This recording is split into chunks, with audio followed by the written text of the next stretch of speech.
I was carrying a tray of deviled eggs across the church hall when my sister's husband tapped his wine glass and told 60 mourners that my mother's entire estate belonged to his wife, that the rest of us would get nothing.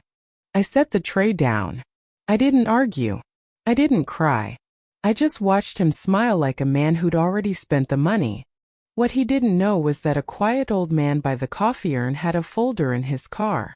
And what that folder held would take his whole comfortable life apart, one page at a time. My name is Claire Dawson. I was 40 when my mother died, and for 6 years before that, I was the one who stayed. The reception was in the fellowship hall where Mom had taught Sunday school for 2 decades. Folding tables. Casserole dishes going cold. Half the town had come because when a schoolteacher dies in a small town, the whole town shows up. James Parker stood in the middle of the room in a suit that cost more than my car, and waited for quiet the way men like him always do, like the room owed it to him. On behalf of the family, he said, I think it's kindest to be honest now so nobody's embarrassed later. He smiled at that word, kindest. Margaret's estate, the house, the land, the accounts, all of it passes to my wife Rachel. She was the eldest. That's what Mom wanted. He looked straight at me, coffee stains on my sleeve, and said the line he must have practiced in a hotel mirror. The rest of you get nothing. I didn't move. I've spent my career at hospital bedsides watching people receive terrible news, and I've learned something. The body goes still before it decides what to do next. So I stood still. I let him finish. At the back of the hall, an old man in a gray cardigan set down his coffee cup. Richard Bennett had been my mother's lawyer for 30 years, and her friend for longer. James, he said, not raising his voice, I'll stop you there as a courtesy.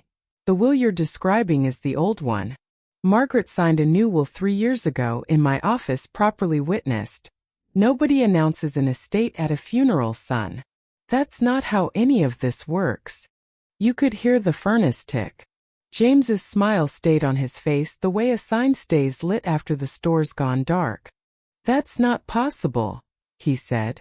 She would have told us. She told the people she needed to tell, Richard said. The new will names an executor. It isn't Rachel. He looked at me. It's Claire. 60 heads turned at once, and I felt every one of them land on me. My sister looked at her husband the way you look at a stranger who's taken your seat on a bus. James buttoned his jacket, the thing he does instead of breathing. We'll see about that, he said like he was ordering off a menu. I should have felt like I'd won something. Instead, the floor tilted a few degrees under my shoes, because I'd known James for 16 years, and I understood something the rest of the room didn't. He wasn't finished. He was just getting started. To understand what he was fighting for, you have to understand what my mother actually built, because James only ever said the number, never the story underneath it. My father farmed 90 acres and drove a school bus in winter. He died 14 years ago and left behind a life insurance policy he'd quietly paid into since the 80s and the land. My mother leased that land to the neighbor and never touched the principal. She was a first-grade teacher who reused tinfoil. Over the years, the land alone climbed past $1 million. The lake cottage my father built was worth more than $500,000. The investments Richard had helped her grow added up to over $1.5 million. All told, with the house and the cash accounts, it came to just over $4 million, assembled by 2 people who clipped coupons their whole lives. There had been an older will. That part was true. Back then, my sister Rachel was the settled one, married, mortgaged, 2 kids, a husband who talked about markets at Thanksgiving like weather. I was 25, single, working travel nursing contracts across 3 states. Mom, being practical, had left the bulk to Rachel to hold for the family. James kept a copy of that old will the way other men keep scripture. And at every holiday dinner there was that line of his, after everything we helped your mother with back in the day. He never said the number. Never said the year. I used to wonder about that, the way you wonder about a locked door in a house you thought you knew. My mother was diagnosed with Parkinson's 6 years before she died. In a paper gown that embarrassed her more than the diagnosis did. I gave up my apartment and moved into my childhood bedroom to take care of her. I learned the new math of her body. Tea brewed early and poured only half full, because a tremor spills everything and cools it faster. Grab bars I installed myself on a Saturday afternoon. Her handwriting shrinking year by year like a town scene from a plane that keeps climbing. We ran the whole thing on dry humor because she hated pity. When her cup tipped, she'd say, "Tell the county we're irrigating." One night near the end, when she thought I was asleep in the chair, she said to the ceiling, "Quiet isn't the same as gone." I didn't ask what she meant. I just filed it away the way you pocket a key and figure the lock will introduce itself eventually. I never told anyone what those 6 years cost me. I believed that if you itemized love, it turned into an invoice, and I refused to hand my mother a bill. I thought love kept its own records. I was about to find out what happens when it doesn't. While I learned that new math, my sister was 7 hours away, living a life that photographed beautifully. Rachel had married James 16 years earlier, back when he sold insurance and called himself in finance. Now he called himself a wealth advisor, a leased car, a golf membership he called networking. They visited twice a year and posted enough photos each time to carpet a whole year of social media. James at the lake cottage, sleeves rolled, captioned roots. My sister on the porch swing with mom, captioned my whole heart. I'm not saying my sister didn't love our mother. I'm saying love has a maintenance schedule, and she'd quietly outsourced hers to me. James treated every dinner like a balance sheet review. You could watch his eyes move over the crown molding, the barn, the shoreline, filing numbers away. One Christmas, drying dishes, I finally asked my mother what exactly they'd helped her with back in the day.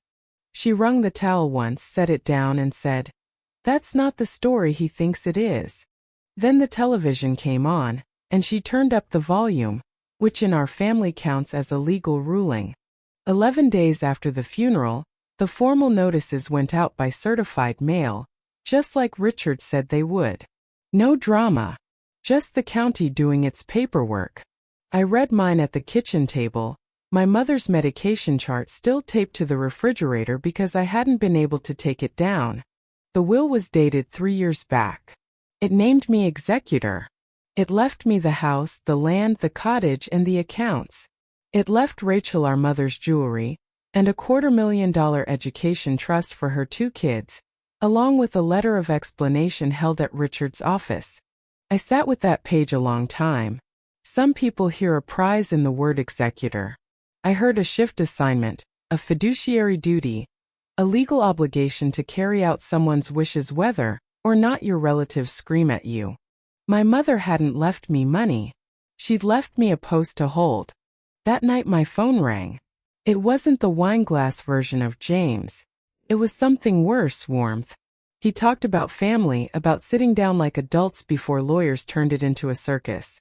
I said I'd come, and I hung up, and I stood in my mother's kitchen with my hands flat on the counter, more frightened of gentle James than I'd ever been of loud James. The meeting happened in a rented hotel conference room. Water glasses nobody touched. James opened like a seminar. Nobody wants a fight, wills get stale, mom would want her girls treated equally. 50-50, signed within a month, done quietly. Or, he said, spreading his hands, we do this the expensive way. I looked at my sister, not at him. It isn't mine to split, Rachel. I'm the executor. This is the last thing mom ever asked of anyone. I told her to read the will, and the letter mom had left her. For 1 second at the word letter, I saw my actual sister in her eyes, the one who taught me to ride a bike. Then James clicked his pen once like a safety coming off. So that's a no. It's a no, I said. 8 days later, a certified envelope arrived from a law firm 2 states away. Rachel R. Parker, contestant versus the estate of Margaret Dawson.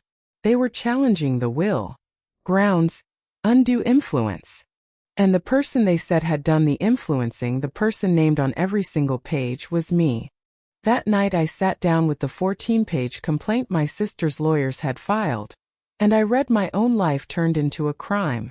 The daughter who moved home became a woman who isolated her mother. The medication chart became control. Every drive to the neurologist became monitored access. My lawyer told me the first rule I needed to understand. From that day forward, I was a witness in my own grief. Everything I had done for 6 years was now evidence. I asked her how a person proves she loved her mother. She said, "With records." And God help me, I almost laughed because I had never kept any. That was the week the second letter came. Not from a lawyer, but from the state nursing board. An anonymous complaint. It never used the word mother. On paper, I sounded like a predator in Scrubs. A hospice nurse who'd inserted herself into a vulnerable woman's care, and then inherited her estate. 20 years I'd carried that license. It was the only thing I'd built entirely with my own hands. I'd known James would come for the estate. I hadn't imagined he'd aim for the one thing I'd still have left if the estate burned to the ground. I spent the next weeks organizing what I knew they'd eventually take from me, indexing my mother's calendars, her records, my own pharmacy receipts, because if my life was going to be evidence, it would at least be legible evidence. And that's how, going through one of her old spiral calendars from the drugstore, I found an entry from 3 years back. October. A Tuesday. In her small, shrinking handwriting, Dr. Patel, 9 a.m. And underneath it, gone over twice with the pen the way she did when something had to hold. Tell no one yet. I stood at the kitchen counter holding that calendar, my pulse loud in my own ears. Dr. Patel wasn't her neurologist. He wasn't her internist. I knew her entire roster of doctors. I had driven her to every single one of them. I had never once heard that name in my life. I photographed the page and called my lawyer, Nora Hayes. She called back in 4 minutes. Richard's office still smelled like paper and pipe smoke, though he'd quit the pipe years ago. He slid a photocopy across the desk. "Dr. Anand Patel," he said. "Geriatric specialist. 3 years ago, the same week your mother signed the new will, she sat for a full cognitive evaluation. 2 hours. Memory, reasoning, orientation, executive function. She requested it herself. Nobody suggested it to her. She called me and told me to arrange it." I looked at the date. 6 days before her signature on the will. Why would she do that? I asked. Put herself through a test nobody was asking for? Richard folded his hands. I asked her the same thing. She told me, and I'm quoting her now because I know my son-in-law. He paused. She said, "I know exactly what he'll try to say about me once I'm gone." She had seen it coming. 3 years out, she'd walked into a stranger's office with her tremor in her shrinking handwriting and said, "Test me, write it down, put a date on the truth." Then Richard slid a second thing across the desk, and my breath caught. A plain envelope sealed, my name on the front in her handwriting. Beneath it, gone over twice with the pen, "Only if they fight. Open it when you're ready to quit." She left instructions, Richard said quietly. I was to hold it unless there was a contest. I put it in my bag without opening it.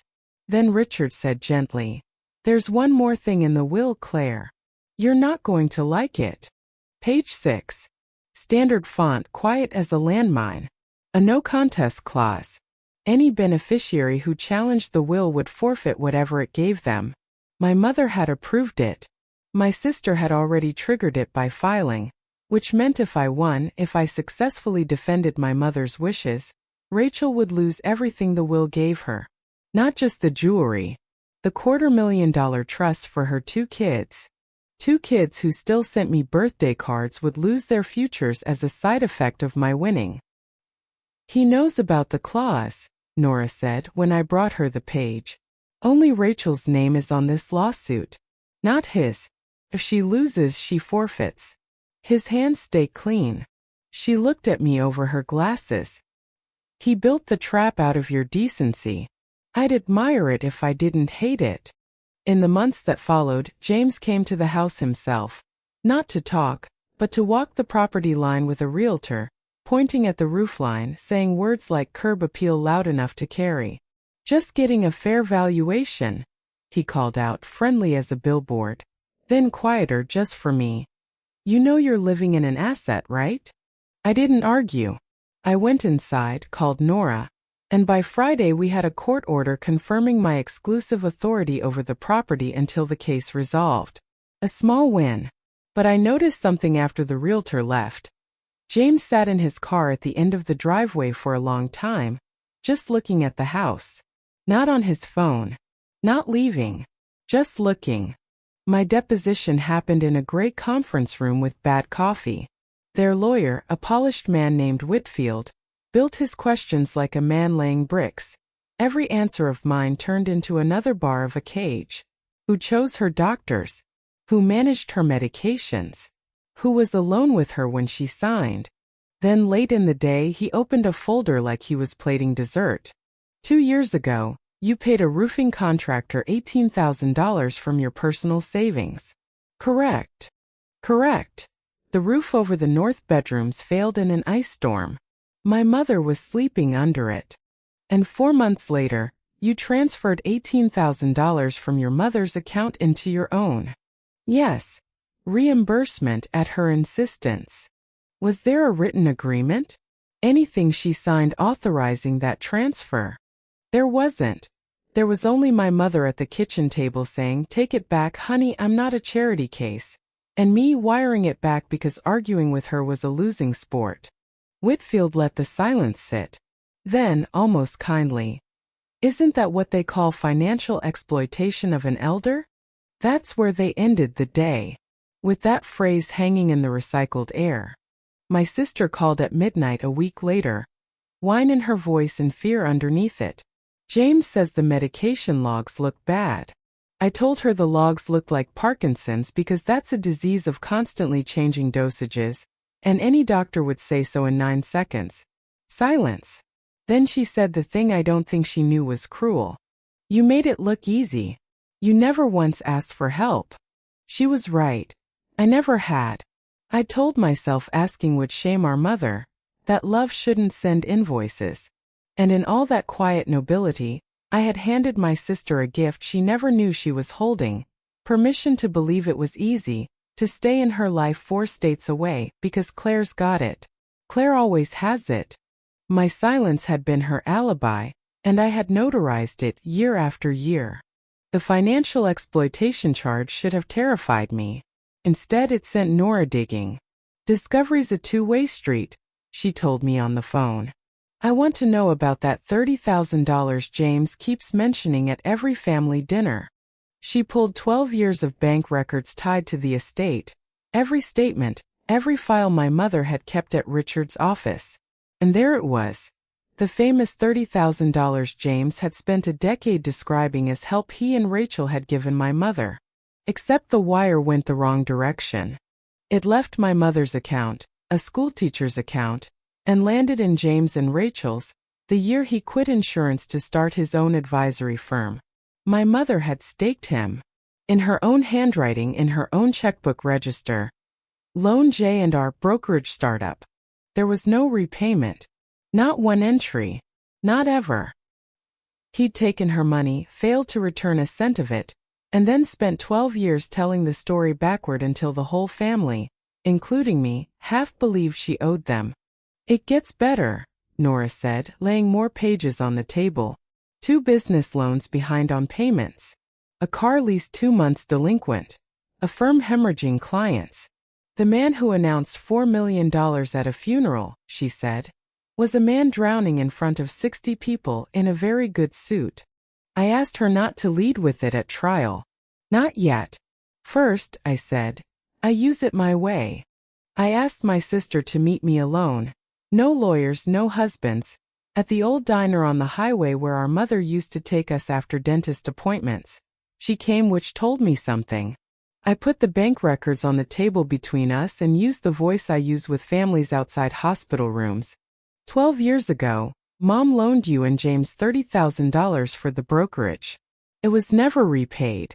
He spent 12 years telling everyone it went the other way. I watched her read. Watched her thumb stop on our mother's handwriting. "He told me she offered," she said quietly. "He told me a lot of things." "Withdraw the contest," I said. "This week before the clause triggers." You keep the trust. Your kids keep college. And I will never mention any of this again. Not in court, not at Christmas. That's the whole deal. It's not a trap. It's the exit. Her hand shook when she set the page down. Our mother's tremor 30 years early. It's not that simple, Claire. Everything's filed through him. She left without saying yes. 2 days later, James posted a long, sorrowful essay online, timed for a Sunday morning. It never used my name. It didn't need to. Everyone in town could count daughters. Isolated from the family who loved her. Medications controlled by one person. A will that appeared, benefiting the caretaker. Underneath it, photographs of my mother in her final months, thin in the recliner, pictures I'd thought were just for the family, now used as exhibits in a smear. The town went quiet around me. Casseroles stopped. 2 women I'd known my whole life looked away from me in the grocery aisle. Then came a letter giving me 72 hours to accept a settlement or face a criminal referral over the $18,000. Elder financial abuse, the letter called it. I typed an angry response in my notes app that night. Felt like drinking seawater. I deleted it because a public fight was his arena, and I had spent 6 years learning a different kind of strength at a different kind of bedside. The night before trial, I finally took the envelope out from under the placemats and sat in my mother's chair. Only if they fight. Open it when you're ready to quit.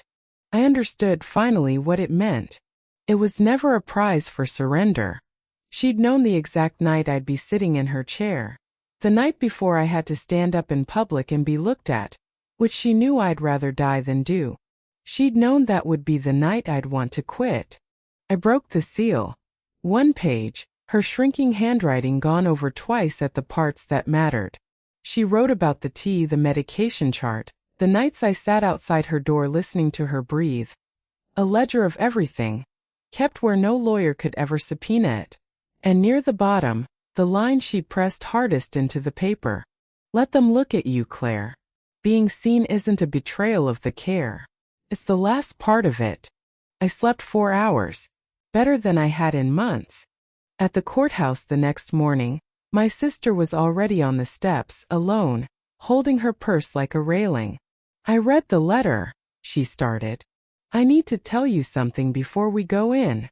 Then the glass doors caught the light, and James came up the steps flanked by lawyers, and I watched my sister's spine fold back behind him, eyes down. Whatever sentence she'd carried up those steps died right there. James paused beside me long enough to say pleasantly, "Enjoy today. You'll still walk out with nothing. 6 years ago, that might have found a soft place in me.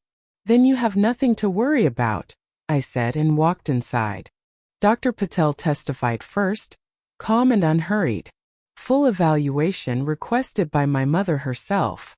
Her scores intact above her age norm. When asked why an ailing woman would seek that out unprompted, he read from her intake form, her own words, "Because I know exactly what he'll try to say about me once I'm gone." Someone in the gallery exhaled. 2 jurors wrote something down. Whitfield came for the $18,000 with his best card, calling it exploitation on repeat. Nora took it apart plainly. The roofing invoice dated 4 days after the ice storm, the contractor himself testifying he'd been paid from my account because my mother's accounts were mid-transition, and that she'd told him from the porch her daughter would be reimbursing herself the moment the paperwork settled. Then Nora entered my own voluntary report to the nursing board, filed before anyone had even accused me. "Is that," she asked the room, "the behavior of someone hiding money? Or of someone who's spent 20 years documenting everything because she's used to being questioned?" I took the stand the next day. Nobody could make me, but I chose to. I described an ordinary day the way I'd give a shift report, the tea poured half full, the buttons that took longer than you'd think because that's when she told me about her students. The room was quiet enough to hear the ceiling fan tick. On cross, Whitfield pushed one question too far. "You expect this jury to believe you tracked nothing, wanted nothing, counted nothing?" I looked at James. "You counted everything," I said. "Every dollar, every square foot. You counted everything except the years." The jury was out 4 hours. Then the foreman stood and said the plain, undramatic words that undramatic people use for the biggest moments of your life. The will was valid. The contest dismissed. The courtroom didn't sound like television. It sounded like chairs and breath and one gavel used gently. The no contest clause did what a clause does. My sister's bequest was gone, the jewelry and the $250,000 for her kids, forfeited in the same breath that saved our mother's voice. James walked out into the fall light to find the whole town already on the courthouse steps, watching a man who'd announced $4 million at a funeral leave with nothing but a settlement he'd refused. He didn't look drowned. He looked evicted. By winter, his firm had folded. The car went back. He was never charged with anything. Life rarely closes that neatly. I heard he took a sales job somewhere far from here. My sister filed for divorce that same season. She never called me and I never called her, and we both understood why. In January, I opened 2 education accounts of my own, not with estate money, because the will said what it said and I'd sworn to honor exactly that, but with my own inheritance. One for each of her kids. The same amount the clause had taken. No conditions. No letter attached. The trust officer asked if I wanted to stay anonymous. I thought about it longer than she expected, and then I gave her my name because I was done being the quiet kind of good. A week later my phone buzzed once. 2 lines, no greeting. They'll know it came from you. That was all. It was enough. It's spring now. My mother's kitchen holds 11 people some Thursday mornings. Strangers a year ago, caregivers now, people learning to say out loud what it costs to stay. The kettle's always on early. The medication chart is long gone from the refrigerator, but the calendar under it is full again, dates circled twice with the pen, an old habit I picked up from a steady woman with an unsteady hand. If you take one thing from this, take this: the people who love the loudest aren't always the ones who stayed. And the ones who stayed don't stop counting the years just because nobody else did. Quiet isn't the same as gone.